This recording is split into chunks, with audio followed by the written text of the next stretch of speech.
Welcome to Land Academy. I'm Jack Butala. I'm Jill DeWitt. We show you how to buy real estate for half of what it's worth. And sell it on the internet really fast. We are Jack and Jill, and this is the Jack and Jill Show too. With over 15,000 completed transactions, we're the experts at acquiring property. Of all kinds, not just land. For half price and flipping them for way more. All right, let's get this show started. Jack Butala here. This is an interview with member Justin Silva on how he utilizes our program to purchase and sell houses. Enjoy. Hey, I didn't really give you much of an introduction here, so I'm just going to let you do it because I think you kind of put me on the spot there with Luke being on the call. I thought that was between us, Jack. When watching, I've been a member for I think we just hit a year with y'all, and we started doing our first land deals in January. And so watching his success kind of drove me to work a little bit harder in the land side. But in real estate, there's so many different avenues to work through that it kind of led me into single family residencies here of late while still doing the land too. So, that's a quick introduction, I guess, if you will. So how many deals have you done? Land I've done, I just did 2 more today that I wholesaled land on. So it's 42 pieces of land. I've got 7 on owner financing terms. Everything else has been cash deals. And then I've done 5 houses in the last month. Nice. Yeah. Isn't that great? You went and got a buyer first, right? Yeah. And we set up I did one of the calls with you, the 30-minute calls I wanted to pick your brain on pricing because you've talked about 2018 being the year of houses. And so I was trying to get a head start on everybody on that. And you were 100% upfront with me and transparent and said, hey, I have a buyer before I buy these houses. And so I kind of took that, and I knew some guys that bought houses. So I sat down, talked to them and asked them, hey, would you be interested in trying something? And they kind of looked at me like I was crazy because nobody believes that you're going to send out offers for less than something's worth and anybody's going to answer you. So we sat down. I had 3 areas in Texas that I had buyers in lined up, ready to go. And all of them committed, hey, I'll buy as much as you can put in my lap. And one of the areas, and I'll just kind of break down the numbers. One of the areas I sent 865 mailers out, had 0 responses, no hate. One of the areas sent 671 mailers out, got 2 responses and bought 1 house. And then another area, we sent 1,335 mailers out, got 9 responses, walked 6 properties and bought 4 properties. Wow. I love it. So, and what are you making per house? Net. It's one of the guys offered to pay for all the data and everything up front. And so he wanted to negotiate a rate because he didn't think it was going to work. He's like, yeah, it's no way it's going to work. And his data and mailers were like $1,000 plus, and that was cost plus to give me something for doing it. And he said, just negotiate the rate. And we did $2,500 a house, standard fee for the assignment. And so what assignment fee is, for anybody that doesn't know that, is you put a house under contract, you have a follow-up form that's assignment of contract, and you assign your equitable interest into somebody else. And so you essentially fill out 2 pieces of paper with the seller of the house, that the contract, and then the assignment contract with the new buyer, and it goes to title, and you get paid at escrow. So it's a quick $2,500 in that regards for him, and he ended up buying 4 houses. So nice. Did you get paid out of escrow, or did he write you a check? No, I get paid out of escrow. I told him that way everything was up and up. He offered to pay me in advance if I wanted it, and I told him no, let's just do everything out of escrow. That way we have the contracts in front of us and papers. Good paper makes good sense, if you will. Yeah, that's how we do it too, right out of escrow. I'm laughing up that he didn't think it would work, and then he bought 4. Yeah. Well, so, go ahead. You're not going to. I hope you start. Up your fees. Yeah. Well, that was just his on his deal. The other 2 paid $18,000. So all in all, it was like $26,000 in assignment fees for 2,800 mailers. And I think the total cost in data and mailers was about $1,700. So it wasn't a horrible day at the office. So you went to look at the property just for fun, right? Because you don't need I did, because one of the tactics I kind of wanted to do with being in this market and not knowing these buyers, other than a few conversations, I wanted to make sure I was on the same page with them, because it's, to me, if you're kind of serving a customer in that aspect when you're a wholesaler, you want to make sure you understand what they look at when they're there and how they're pricing bathrooms. Because one of the things I found in the market I'm in Texas is that you have a lot of chop shops, if you will, for wholesaling, that they grind deals out of MLS, inflate the ARV, which is the after repair value, right, and then make it sound like a smoking deal that it's really not there.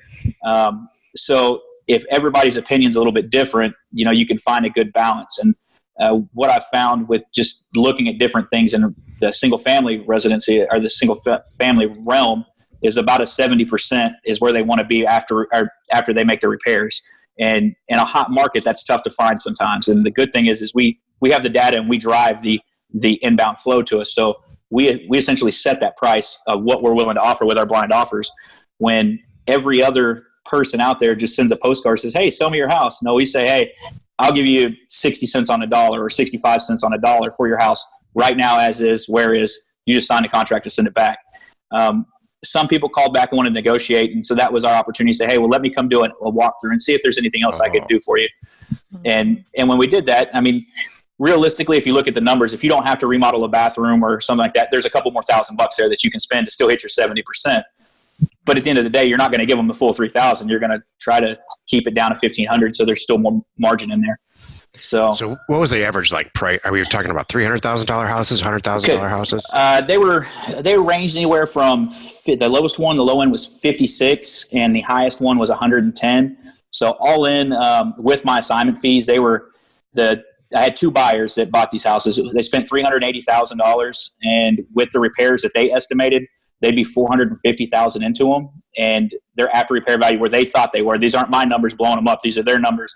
Or $650K is where they were going to be at. So you generate $200,000 in equity for a guy in 7 to 15 days. He's going to call you back. You're his friend. You're speed dial. You're modeling it, right? This is almost verbatim how we do this without actually going to see the property ever. Yeah, and I'd like to get to that point, but being new to real estate, I've bought and sold 8 houses in my life just because I was in a railroad for 14 years. My last job was a chief operating officer for a railroad.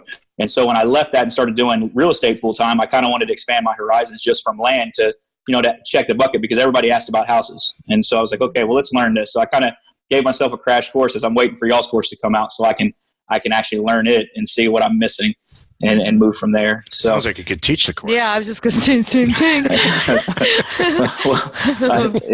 It's the one thing that the land does for us. It gives us the confidence to know how to look at the data, and that's what drives everything for this. The data drives the conversation on how you're going to price and drives everything. Your inbound flow. I mean, we can send postcards all day, but that price being on there does something that nobody else can do. I agree. And that's where you get that value add. Well said. That makes me so happy to hear that, Justin. And it's the hardest point that I have to try to convince people. They think that that's the wrong way. I'm like, all right, you just send all the postcards you want, handwrite them all day long, have fun. I'll be over here doing like what you're doing. I'll be over here. Yeah. Exactly. One of the funny things that's come up in this, I had a guy and the reason I met one of these buyers was through a guy asked me to run mailers for him on a roofing company, which, we have the data to do that. So he hit a storm area, sent his roofing, and then part of it was an equity deal. And it was a 5% equity deal on every sale. Well, he comes back and we sent 3,000 mailers out. And he's like, I didn't get any calls. And I was like, there's no way you didn't get any calls. He's like, what do you mean? I said, I just sent out house offers at 60 cents on a dollar. And I got 5 houses bought. So people give me a house and you're offering a free roof and they didn't call you. And he's like, I didn't get a call back on that one. He just kind of left it alone and we went our separate ways. But it speaks volumes to the data and what we can do with that. Yep. Bingo. So last time we talked, you were ready to buy an apartment building. Yeah, I left the meeting right before this call, and that was the investor said, "Hey, I'm still wanting to buy these multifamilies," and we've talked about pricing. He has his thought process. I have my thought process, and I know we've discussed kind of how you price yours, and mine was pretty much on line with yours. And so what I'm going to do is I'm going to go ahead and run the look of it with the data, and then we'll price it. I'm going to price them all 3 ways to see what the variance is between them, and then let him look at it and say, "Hey, this is what it is." But this investor's okayed 10 apartment complexes in the next 5 years. He said, "You give me as many deals as you can. I'm ready to buy." So it's kind of one of those things. As talking to people about with the confidence with our land, hey, you can show, hey, at the time we met, I'd done 30 deals, and I think the average return was 225, 230%. And so he's like, there's no way that works. And so you walk him through each deal, and I kind of let him see my books real quick, and I said, hey, this is what I've done and how I do it. And he's like, man, that's out of my comfort zone, but if you can do the same thing with houses, I'm interested and I'm all in. And that's what we came to terms for. And so now multifamilies. What amazes me about buyers like this, and we have people like this, we work with people just like this, they're not interested in spending 2 days to learn how to do it themselves. Mm-hmm. Yeah. They would rather just pay you tens of thousands of dollars per deal, which is amazing to me. Mm-hmm. Yeah. No, it's crazy because that knowledge is key. And but what he told me is, I got so much other stuff going on, I could care less how to do this. Just you are cost of business. And I'm okay with that cost of business because you come in cheaper than I can get it. Yep. And so the conversation into today was, hey, I know you said you do land. Can you do vacant lots in a city for me? Yeah. How much do you want to pay for a lot? He gives me a price. He says, that's what I want to pay for a lot. Get what you want off that. And he's at the high end of the market for a lot. And I'm like, okay, well. I love infill lot mailers. And here's why. Because taxes on an infill lot, technically it's improved property. It doesn't have a house on it, but it's got utilities and stuff. And the taxes are a lot higher every year. And and same thing, there's usually no financing on it at all. So the tax bill that an infill lot owner gets is way bigger than a rural property owner. Mm-hmm. So your percentages should be your yield on a mailer should be much higher than it would be on rural land. Yeah. So that's cool. Yeah. Excellent. Yep. So are these guys real cash buyers, or do they have, how do they do it? Real cash buyers. They will take, and on bigger deals, what they'll do is I think their net worth is somewhere in the 150 million is kind of what my assumption is from just kind of seeing their business model. They have 500 rental houses and 100 owner finance houses and a couple apartment complexes. So they have $1 million in rent coming in a month. Yeah. Yeah. But in looking at that, there's a father-son team, and speaking to him, the dad told me he goes, I don't have a money tree, but I have a money bush, and you'll never outspend what I have in money. And I said, okay, fair enough. So, yeah. So you think some of that's kind of hot air, but looking at the things that they have, you would think it wouldn't be liquid, but it's all cash. So. Awesome. I just had this conversation with somebody yesterday, I think it was, that people don't realize how much money's out there. There's lots of money out there. They think, I'm like, more money no, than sense. It's there's a lot of people out there like this with a lot of money, and they don't know what to do, and they would love for you to do it. Yeah, the hardest part is watching, you see they spend $450K and they're going to make $650K back. If they sold everything, they're going to hold, but you'll watch that $200,000 you make them in less than 2 weeks, and you're like, well, crap, that could be my $200,000. So how do you build your nest egg up to that point, or do you just keep going? So that's one of the hardest parts to come to realize is when you start actually looking at the numbers of what you can do. Because go ahead, Jack. No, it's okay. I think there's nothing wrong with every 8th property doing that, especially in this market, because it's you sell it so fast. Mm-hmm. Mm-hmm. Yeah, exactly. And that's one of those things is you. Like the conversation about Luke Smith, watching him grow that fast and do that well, how do you do that and get to that volume and those tricks of the trade and how you learn those processes. And I think that's the importance of the group like this is because you learn from each other and you see, okay, they do it this way. I think it can be done a little bit different. You try your twist to it and it works. And you're like, wow, that worked pretty well. Like the guy saying his phone's melting with hate. I wouldn't have read any of that. I just glanced at it on Pat Live and just kept moving. Perfect. Right. So, and exactly. Then you see your Pat. Go ahead. Did you use their title agent, or did you find your own? I used theirs because theirs didn't charge an escrow fee on either side. They just only charged for the title policy. Great. So, plus, if something goes wrong, you can say, well, it was your title agent, not mine. Yeah. And we do the same thing with houses. Yeah. I have one title agent on 2 of the houses. I used my title agent, and she was $100 cheaper on escrow than the other guy's was. So for both sides, so it was $200 cheaper for her to close for me on that. But that title group they have vetted all my contracts. They have all my assignment of contract forms. Anything I've needed, I've called them and they've given back. So I threw them some business just to thank them for that. There's such an important relationship, isn't it? Oh yeah. Yeah. If they like you, they'll put your stuff right on top and close it fast. Mm-hmm. Yeah. I called them. I got a letter in the mail, the signed contract on a house on Friday at 3:00. I called the lady. She said, can you be here at 4:00 to walk it? So I got there at 4:00. Had her re-sign the contract with it because she wanted to add a week to the close date. So I changed the date, re-signed it, called the title agent at 5:30 on her personal cell phone, and she said, "Yeah, I'll go ahead and I'll call them and see if they can get somebody to pull the title plant for me tonight." And it's Friday night at 5:00. I said, "No, don't worry about it. Just do it on Monday." And she's like, "Okay, cool." So they got it taken care of, and they'll have it closed in 7 days. Wow, that's amazing. That's really I don't think I've ever had that kind of service. Exactly. We're about to own a title company too. I know. Got to take them. You got to take them to lunch for margaritas. That's the secret. Yeah. Love it. Congratulations, man. Yeah, Luke Smith Thanks. had some questions for Justin. He said, Justin, how are you doing inspections? Do you send the end buyer over?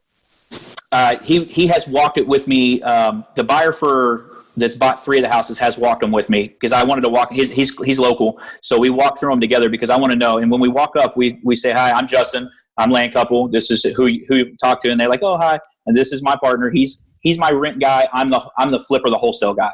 And so if we decide we're going to rent it, he's the one that's going to be taking it over. If we decide we're going to flip it, but we're just going to do a quick inspection and walk through and we look at foundation, look at, obvious cracks in the sheetrock, just a quick run through. We don't get too involved with flashlights, get up in the attic. It's just a quick run through. In our area, we know there's a little bit of foundation work. So we look for either prior foundation work or foundation, because that's the big thing for us. I mean, that can be a $25,000, $30,000 thing. Cosmetic stuff, we know kitchen's going to cost him $8,000 on his Rolodex of people that he has because they have a home building company too. He's got $8,000 for a brand new kitchen, $3,000 for a bathroom. Flooring's going to cost him $2,500. Paint the house is $2,000. So he's got it priced out in his head of what it's going to cost him, and it's the same numbers every time. Cool. Tell us how you found these guys. It's interesting. I know you told me. That call that we lined up was over a piece of property. It was 10 pieces of property that one lady was trying to sell. It was $1 million deal, and I didn't have the $1 million, so I was kind of bummed about it. The lady wouldn't let me put under option and spend the money to advertise it for her. So I was talking to a friend of mine, and he was asking how the land business was going. I told him, I said, it's going good. I said, I just ran across this big deal. It's $1 million. It'll bring back about 2.6 if we can get it closed. And he goes, well, I got a friend that's got $1 million. Just call him. He'll sit down with you. And so he calls me back and says, hey, call this guy. Text him 5 minutes before you call him. And I didn't know who he was. And so when I talked to him, he tells me, hey, well, come to my office. I want to buy you lunch because I want to look at this a little bit closer. He's out of my comfort zone, but I want to look at it closer and at least buy you lunch. And I was like, okay. So we sat down. Turns out he developed my neighborhood that I live in, and he lived a couple houses down from me because he was waiting on his house to be finished up. And he lived in our model home. And so from there, the conversation, we started talking, and he was like, well, land's not really my thing. He goes, but it looks like you're killing it. And I said, yeah. I said, the bad thing is your name brings so much extra money to the closing table where you're at. I was 6 houses down from you. Didn't even know I did 35 deals in the last 3 months. And he's like, no, you're right. And I said, just imagine how much money I could save you at the closing table. And that was kind of the conversation just to get it. I was like, I'll throw a Hail Mary, see what he says. And he said, yeah, you're definitely right. Let's sit down and talk some more. So, and that's how that one lined up. It's a no-lose situation for him. Uh-huh. Yeah. He's not spending a dollar unless he makes a decision to do that. Yep. So that's great, man. That's so good. Luke also asked if you got any yes replies that you didn't buy. What kills those deals? We actually did. Thanks, Luke. We had 2 deals that our offer was spot on. They were good to go. And it actually wasn't us that backed out. It was them when they went to go price rent because they wanted to get out of owning a house. They had 14% interest on their mortgage. They weren't cash flowing anything. They're trying to rent it, or one was a rent deal and he wasn't cash flow anything. It was just costing money. The other one was 14% interest with a variable balloon. It could go up to 20. And he was freaking out because he had 2 kids in college and he had a little bit of foundation problems. And so we go in, we look, we say, okay, we're good with the offer. They're good with the offer. They go to look elsewhere, and it was cheaper for them to stay in the house with 14+% interest than it was to actually rent. Oh yeah. And so they're like, their monthly bills were going to go up by $500, even though they were going to have $30,000 in cash in their pocket. It still wasn't going to offset that monthly cost for them, and that's what they were nervous about. And so they backed out. So we had 2 houses like that. One was an elderly lady that was going to go to assisted living, and they didn't realize assisted living, he got up into the $3,000 range versus living in her house for $750 a month. So in both cases, it was a circumstantial scenario. It wasn't the real estate itself. It was them trying to find someplace else to go, and they couldn't do it. Yeah. Interesting. That's cool. That's so good. We don't get to know the owners enough to even know those things. Which is beautiful. It's when I was 18, I sold life insurance, and imagine being an 18-year-old trying to sell life insurance to somebody that's like 50 or 60 years old. Yeah. And so I kind of felt that vibe again when I was sitting there, and I had this sweet grandma. She was like probably 85. Her husband made her buy the house 10 years ago. They put it on a 30-year mortgage, and he died 2 years later. And it was 11% interest, and her payment was $775 a month, and she had it rented for $800 a month. Oh. And she's like, she was on a fixed income, and she's like, I don't know what to do. And I was like, here, sell me the house and we'll get you taken care of. And her biggest concern was her tenant not having a place to go. Yeah. So we agreed to keep her tenant in for another 6 months. And then at that point, we renegotiated a lease. So she signed a lease with us that day. We didn't do anything to the house. We had a tenant in it for $825 a month. And then that's good for the next 6 months. And it was going, it was a $54,000 house, $56,000 house. So wow. $50,000 for a house, Joe. Good. I know. Isn't that amazing? Luke asked, do some of the houses that you're buying, are you paying off the bank too? Yes. And that gets done out of escrow or out to the title company. They pull all the liens and then they send it back out. And so I know that we've talked about LTV. You talk about LTV in some of the podcasts, looking at that, trying to get 50% or below. And what I found loan to value with RealQuest, that number didn't sit right. It just, the data wasn't solid for me on there. So what I did was I took a 5-year back and took 2012 anything that sold after 2012. So 2012 going back to forever, and only mailed those properties. So, I still have some out there that I could probably get into that were 2012 newer buys, but the thought was I'm trying to buy that equity they've built. Yeah. And maybe they haven't known that the market has gone up 20% where they're at, because it's a rental for them, or it's it's some other situations going on. And that's what we've seen that actually work. We've bought for about what they paid in what it would have been worth in about 2007 to 2010 awesome. Prices. Mm-hmm. Yeah. I remember we talked about that the last time we spoke. You told me about that, and since then I've been looking at data that way. So I think that's a great way to do it. And when we release the program, I will teach that. Mm-hmm. Yeah, and it was no mortgage way.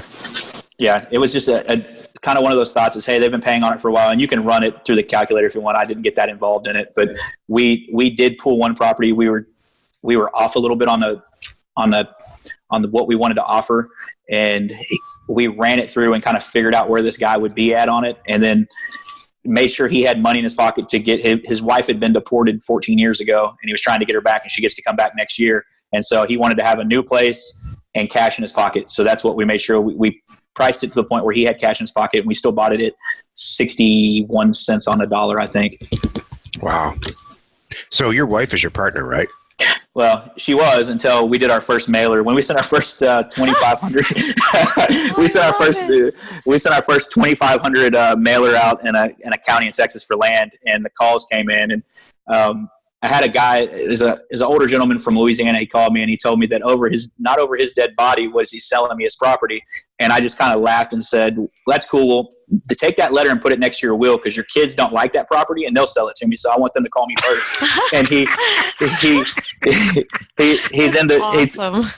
asked me if I was a smart donkey, if you will. And I said, I've been called that before. And he kind of laughed. He says, well, I like you, but I'm not selling the property. Well, she heard that and she was like, oh no, I'll look up the back end stuff for you, but I'm not getting involved in those phone calls. Yeah. So that's hilarious. Now you have Pat Live doing it, right? Yeah. I have Pat Live doing that. And any of the other stuff, since I'm doing this full time now, I'm just doing most of it. She'll help out when I need her to, but for the most part, I'm handling most of it. So got it. I have to ask you if a railroad makes any money. Buckets. Buy a railroad. Really? Wow. Yeah. I thought you were going to say the opposite. No. That's if you don't have railroad stock in your portfolio, you're not doing right. Do you have a bunch of stock options left over? I was at one of the top 5 class 1s for 14 years, and when I walked away, I went to a smaller railroads privately held, and when I walked away, I signed away a check for $250,000 in stock options to leave because I left before they vested. And then I went to work for another company, and when I worked for them for 2 years, and when I left them, they just went ahead and wrote me a check for us to part ways. So it was that's kind of was a little bit of the stake money to get started, plus what we'd already had in property, and we built our inventory up. But there's dividends. I think UP has paid everyone's paid dividends for a ton of time, but I think UP is up to like 100 years of every quarter paying a dividend. And so, and it's up in like 100 years consecutive. Yeah, I want to say it's like 100 years, and it's like 55 or 70 cents per share. So that's not investing advice. We're talking here as friends. Right. So throw that in there. But yeah, they do make money. It's all about cost cutting and process driven. So having that background of how do you move faster, quicker, more, the volume with the least amount of touches is exactly what you can do in this as you scale your business up. Right. That's fascinating. I have some more questions for Justin. Yeah, this is not the place to talk about it, but I have like 50 questions about railroads. Okay. Michael's saying, just to confirm again, is it 65% of ARV? Yeah. How did you generally price these? Yeah. So I priced, our numbers came out after everything with my fees was about 58.4%, without repairs. You hear a lot of people say, you want 70% with your repairs. And then, so 70% of ARV being all in as an investor. And in hotter markets, that's kind of tough. I priced it. My brother's a real estate agent. I know Jack, your sister is. My brother is, and he's not a very good one. And so I paid him $50 to pull the comps because I had 21 neighborhoods to price. And I was like, man, I could do it through Redfin. And I was pretty close, but I was like, why don't he just pull it for me? So he sent me all the PDFs. I paid him $50. He sent it to me. And I looked at the sold comps over the last 90 days and then put that by subdivision into a spreadsheet and times it 0.6. And that gave me my baseline. Awesome. Perfect. And DataTree has fantastic completed sales comparison values. Oh, that'll be great. Yeah. And then really Brandon, takes some mystery out of it. Brandon was asking, so you take the pricing and then base it on the square footage. Yes. Be careful on that. And I'm going to own this mistake. One of my target areas, I sent it based on a gross area because I looked at the first 20 lines of data and they matched, and I dropped it into my mail merge. And when I got it back out, I looked at it because I had some people come back and I was like, man, that price looks a little high. And on about half my offers, it added the garage, which the 2-car garage is about 450 square feet. And so they went in higher. And so when they called me, I'm like, hey, here's what happened. The county messed up. they had the wrong data. I said, but I'd love to come out and inspect it because I think I can probably get you close to it, but just let me take a look at it. You don't have the Grand Canyon in the floor. And the people were like, oh yeah. So we bought 3 houses that I messed up on the offer on. And then we walked in, and so we offered them 130. We ended up buying the house for 109. We offered them 128 and bought the house for 100. So people respond to you being honest about your mistakes. There's some humility in that, and being upfront with them. Hey, if you don't want me to come, I won't come. But I think I can get close to where you're at if you let me come look at it, because what you're telling me, your house is it sounds great with this, and this, because there's more emotion in a house than there is with raw land. It's true. So after this experience now, has it crossed your mind to do it on purpose? New strategy. Well, foot in the door. Yeah, and that's and I thought about changing the letter, my letter for this to we will pay up to pending inspection, and that way I'm there, because essentially once you get in, it's the negotiation part, and you say, hey, if I don't need a bathroom, I don't need countertops, I don't need this, you could, but it also is kind of crossed my mind to go into these higher dollar neighborhoods that people may have bought into in like early 2000s that are now worth in the $300,000 and $400,000 range. And if you can get them for $325 and they just need, fresher paint, and you put $5,000 in for them, they're worth $400. Why not do that all day? If you can buy 2 or 3 of those a month and make $80,000 a month. Right. But there are companies that are out doing that and offering 80%, and they're making money. So do you see that? Do you feel like there's any risk in this business that you just started at all? Well, I've got 2 4-year-old kids and a wife that I'm the sole provider, and I've been doing real estate for 6 months full time. And once I have 9 things at escrow right now, including land and house deals, that will all pay by the end of the month, and that'll put me over what my salary was last year at the railroad. Wow. And you're just and profit, and that's in 6 months. Of doing it full time. I love it. You can play with your kids too. Yes. Oh yeah, I eat breakfast with them every day. I get to brush my daughter's hair every morning. I was at work at 5 a.m. every day, and now they crawl in bed with me at 6:45, and we watch a cartoon on the phone, and then get ready for the day for them to go to school. That's fantastic. Oh, that's the greatest thing I've ever heard. Love it. Yeah, that's why we fight. So happy. That's what this is all about. That's why even we're if here. you made less, it's worth it for that. Yeah, exactly. Our goal, me and my wife joke about it, is, and we kind of play with it, and that the stress at first was real because my bills, and y'all have always been transparent with me, so I'll be transparent with y'all, are $5,000 a month. So every time we made $5,000 profit, it was, hey, we get to make it another month. We've made a month now, and that was our goal, is, hey, how many months can we make? And so doing that enough times, you kind of like, my kids now will dance with me when we do a deal. We say, hey, we made a deal. We get to eat. We get to eat. The deal dance. Yeah. And so You gotta film that. Yeah. Being 4-year-old twins, they don't understand. They know daddy sits on a computer and makes deals. That's what he does. Yeah. But to them, that they're part of it. And it's refreshing to see that we have an avenue that, of course, it wasn't a guru trying to sell you an $18,000 course. It was somebody says, hey, this is how you do it. It'll work for you. All you got to do is do it. I mean, it's up to you. And that's what, if you're willing to do that, take a chance. I mean, it's unreal, the rewards you can do. I helped a guy that he did houses. He has an investor that lines up. He'll buy an house, make it an owner finance, sell the note, and he makes his money off the flip. And we talked about doing land. So I've been walking him through it. He bought in the Land Academy here recently. And we just landed a 200-acre ranch at like 35% or 35 cents on a dollar. Wow. And so he's going to make probably 200 grand off this thing. And nice. When you think about that, that's his first land deal. Wow. And he's like, holy crap. Yeah. It's like walking into a casino and winning. Like, no, here it goes. Talk about unrealistic expectations. Right. Yeah. But that was somebody that had a real estate background. He's done 10, 12 houses a year for the last 5-6 years. So he understands that the numbers work, but he's like, he looked at my numbers and was like, there's no way that you're doing it this way. And he's like, I still don't believe it. And then he did it.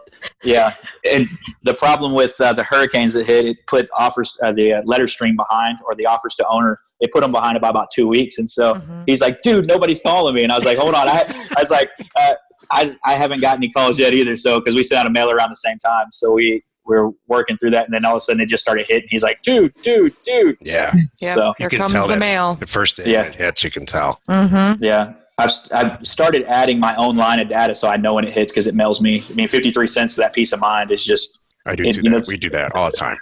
Yeah. I've never sent a mailer out where I haven't mailed myself just to know. Yeah. So do you work out of your house? I do. We turned our dining room into my office.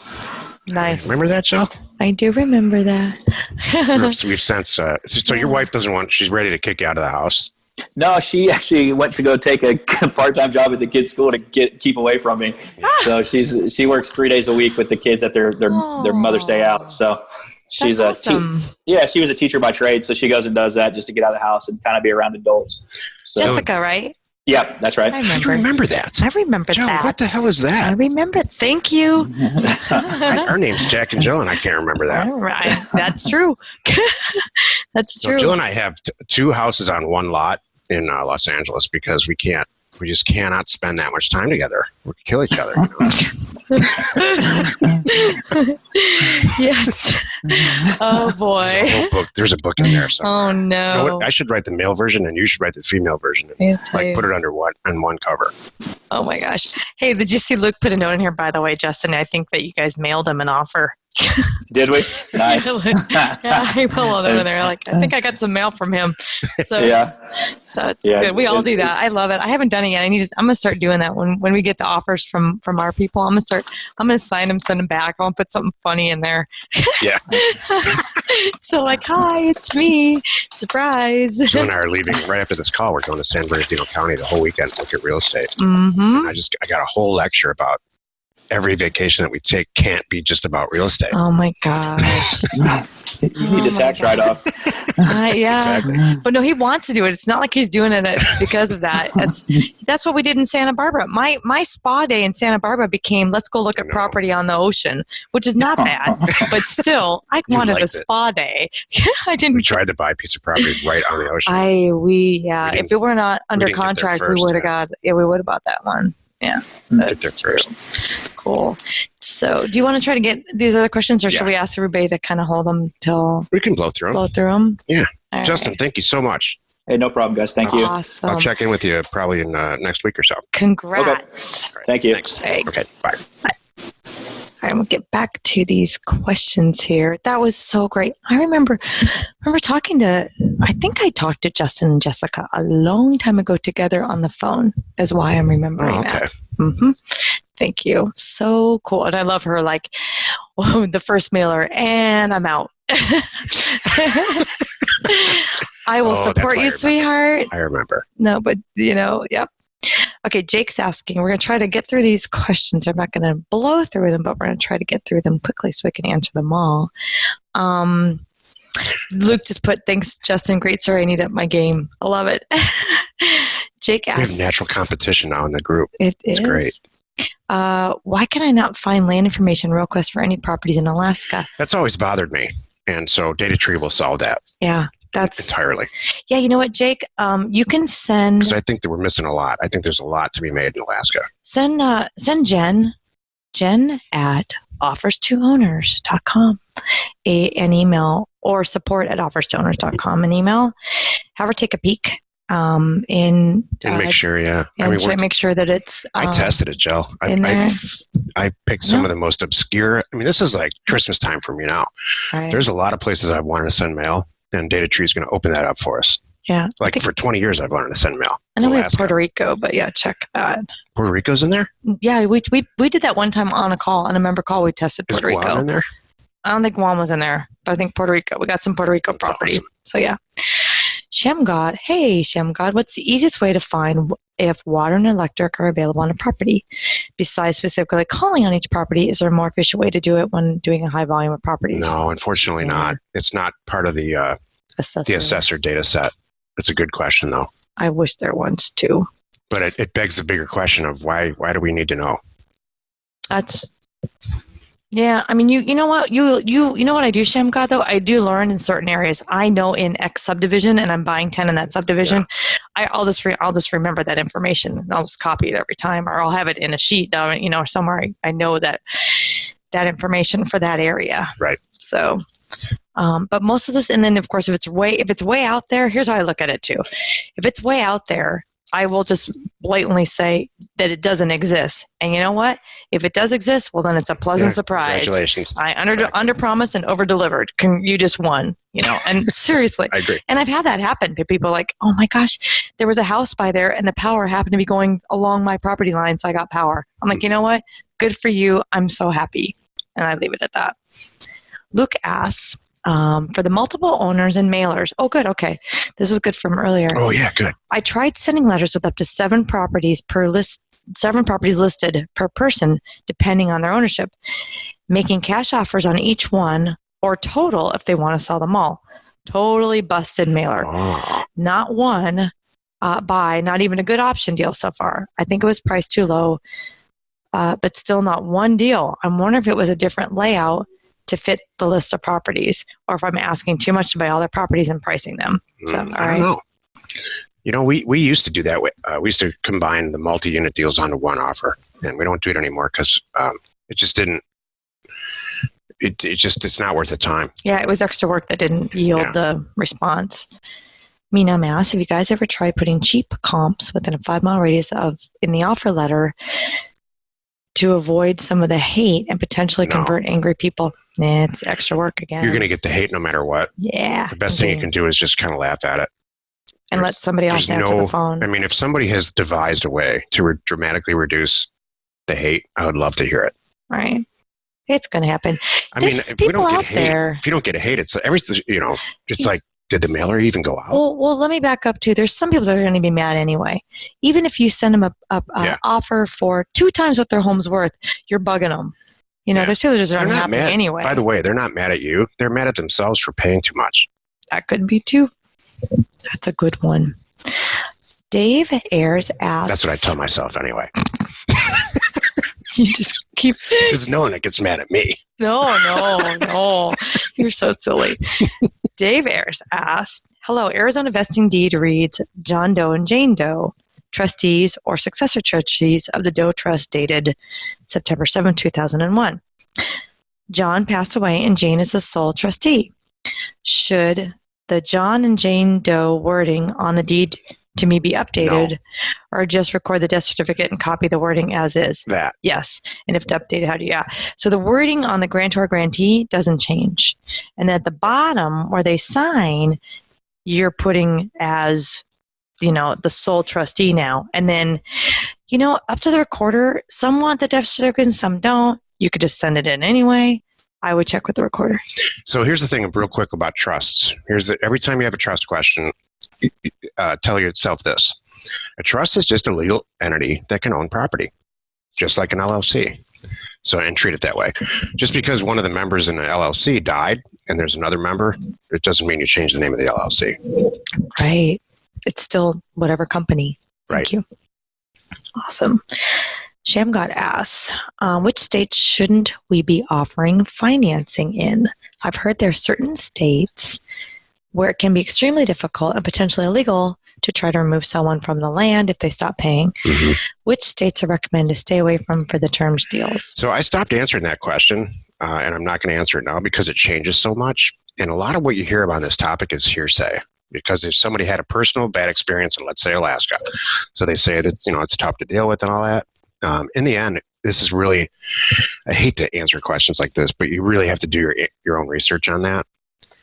And make sure, like I know Colorado's got some quirky rules about financing, self-financing property, for example. So it's really important to do, use landinvestors.com to really utilize other people in the group, use their experience, or bigger pockets too.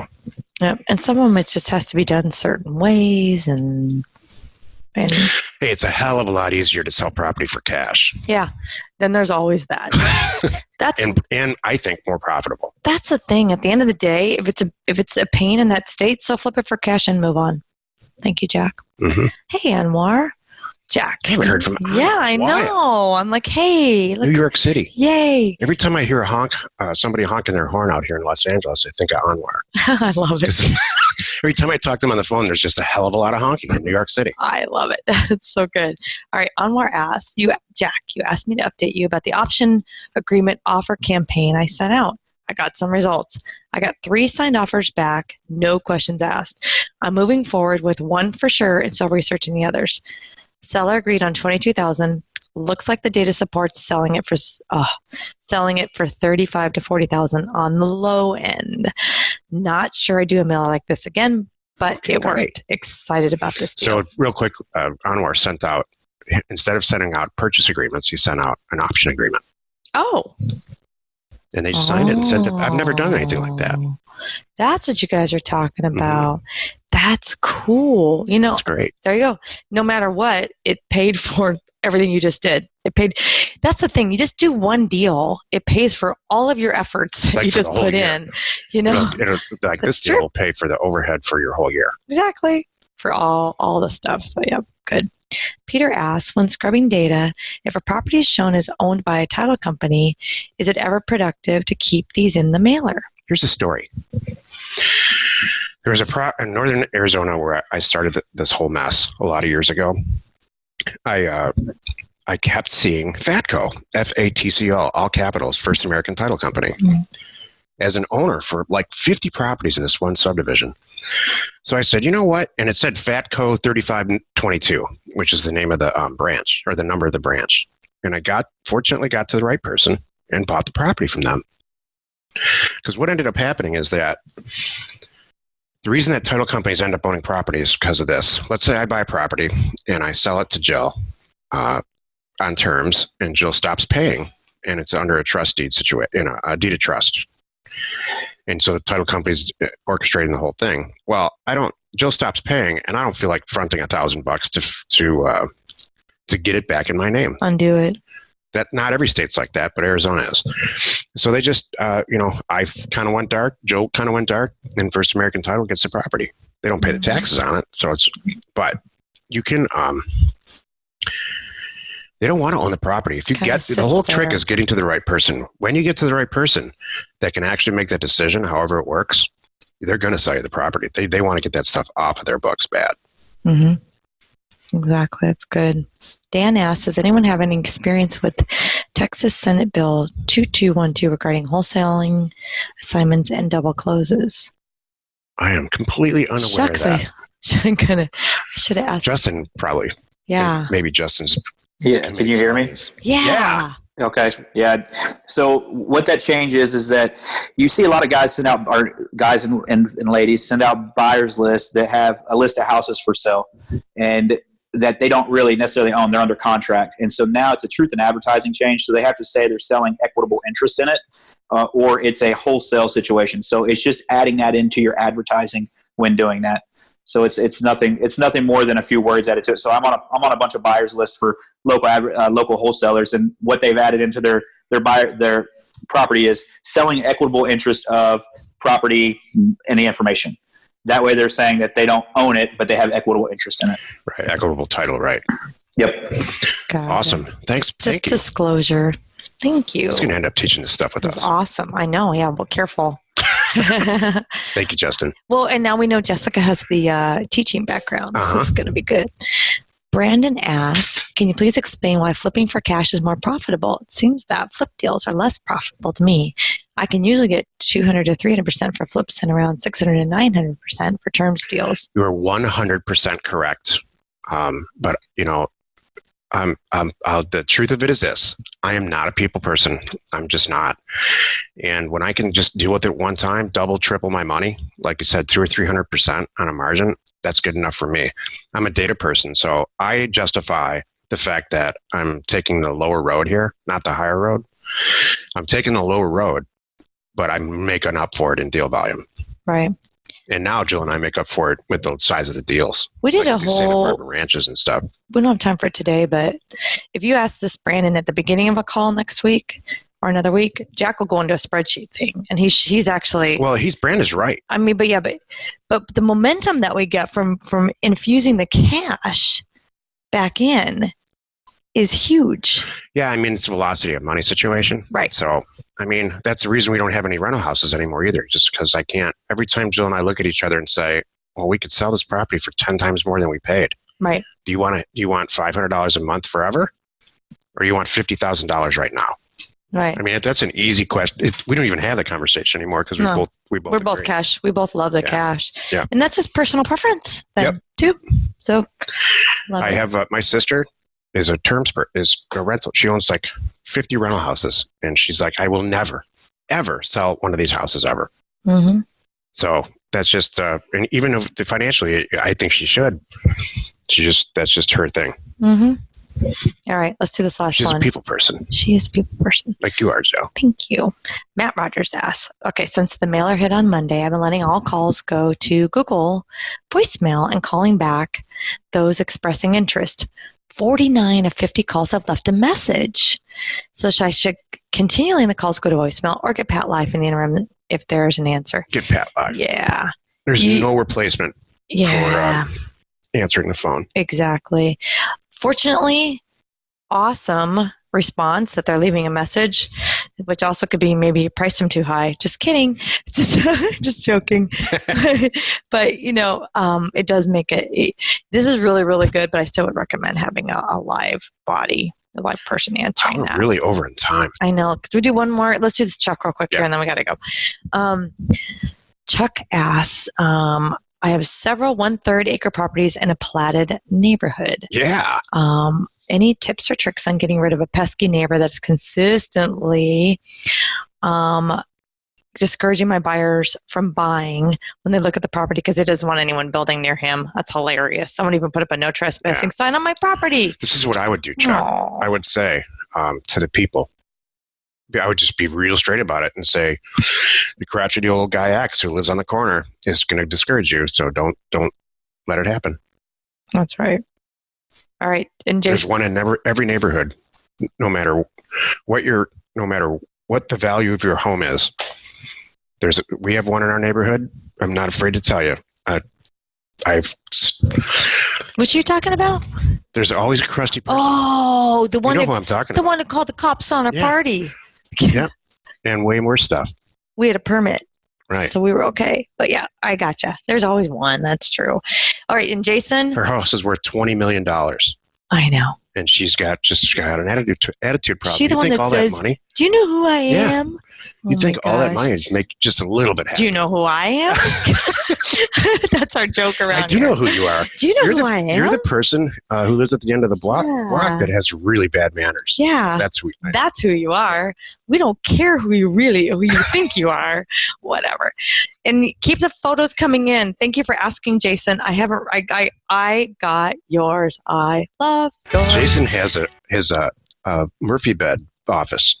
It's awesome. Fantastic. So yes. The bed goes up into the wall, and then all his desks and stuff come out. Yep. Awesome. So good. Oh my gosh, you guys this is awesome. So yeah, keep the photos coming in. So what this is for anybody who's just hearing it, I'm doing my own too. I'm going to put this all together. I think I'll put them like on Land Investor somewhere where we can all share funny photos of like Justin's dining room table would be an awesome photo to see what he's got going on there. You don't have to limit it to that. One of my favorite pictures that we get from members is signed purchase agreement, stacks of signed purchase agreements. Oh yeah, I like those too. Well, that'll be another contest, but the office thing is going to be fun. I don't know if Trevor's on the call, but he sent me a stack one time. Mm-hmm. He's like, yeah, it works. Yep. I think I've got those too, and I put them on like Facebook or something. I haven't showed those. It's awesome. Okay. Thank you, everyone, and have a great acquisition week. Yeah. And thank you, Justin. Yeah. Thanks, Justin. That was super informative. So much fun. We will be back at the same time. Yep. Thursday. Got it. See you next week. Bye. Bye.